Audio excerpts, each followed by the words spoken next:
السلام علیکم ورحمۃ اللہ وبرکاتہ۔ محترم ناظرین، تعلیم الاسلام ہم پڑھ رہے تھے۔ آج کافی دن کے بعد آنا ہوا تعلیم الاسلام کے سلسلے کے تعلق سے ہم یہاں تک پہنچے تھے، بہت زیادہ نہ اٹھاؤ یعنی مونڈوں سے اونچے نہ کرو، دعا سے فارغ ہو کر دونوں ہاتھ منہ پر پھیر لو۔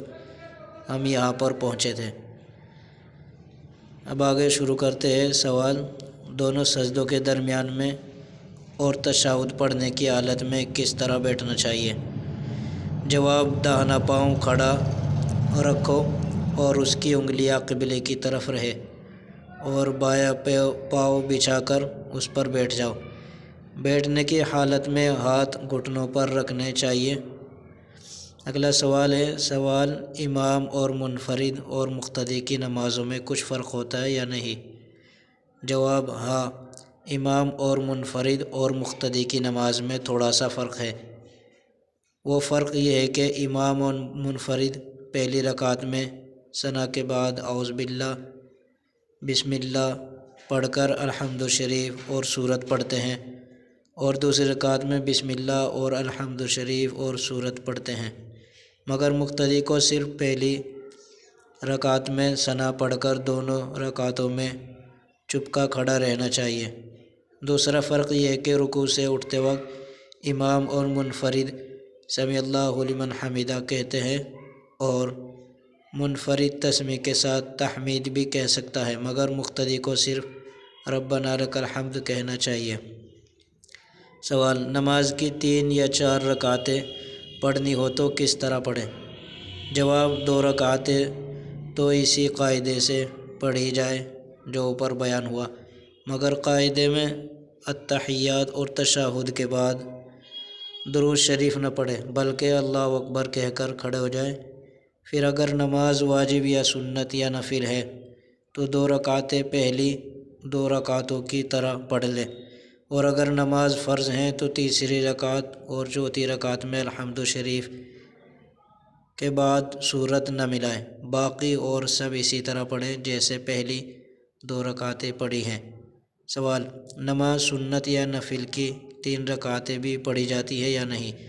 جواب: نماز سنت یا نفل کی 3 رکعتیں نہیں ہوتی، 2 یا 4 رکعتیں ہی پڑھی جاتی ہیں۔ سوال: رکوع کرنے کا صحیح طریقہ کیا ہے؟ جواب: رکوع اس طرح کرنا چاہیے کہ کمر اور سر برابر رہے، یعنی سر نہ کمر سے اونچا رہے نہ نیچا ہو جائے، اور دونوں ہاتھ پسلیوں سے علیحدہ رہے اور گھٹنوں کو ہاتھوں سے مضبوط پکڑ لیا جائے۔ سوال: سجدہ کرنے کا ٹھیک طریقہ کیا ہے؟ جواب: سجدہ اس طرح کرنا چاہیے کہ ہاتھوں کے پنجے زمین پر رہیں اور کلائیاں اور کہنیاں زمین سے اونچی رہیں، اور پیٹ رانوں سے علیحدہ رہے اور دونوں ہاتھ پسلیوں سے الگ رہیں۔ سوال: نماز کے بعد انگلیوں پر شمار کر کے کیا پڑھتے ہیں؟ جواب: سبحان اللہ 33 بار، الحمدللہ 33 بار، اللہ اکبر 34 بار پڑھنا چاہیے۔ اس کا بہت بڑا ثواب ہے۔ تعلیم الاسلام کا پہلا حصہ ختم ہوا۔ اوپر 2-3 چیزیں آئی۔ امام تو کہتے ہیں، سبھی جانتے ہیں نماز پڑھانے والے کو، لیکن مقتدی کسے کہتے ہیں؟ مقتدی کہتے ہیں جو امام کے پیچھے نماز پڑھے، اور منفرد کہتے ہیں اکیلے اپنی نماز پڑھنے والے کو۔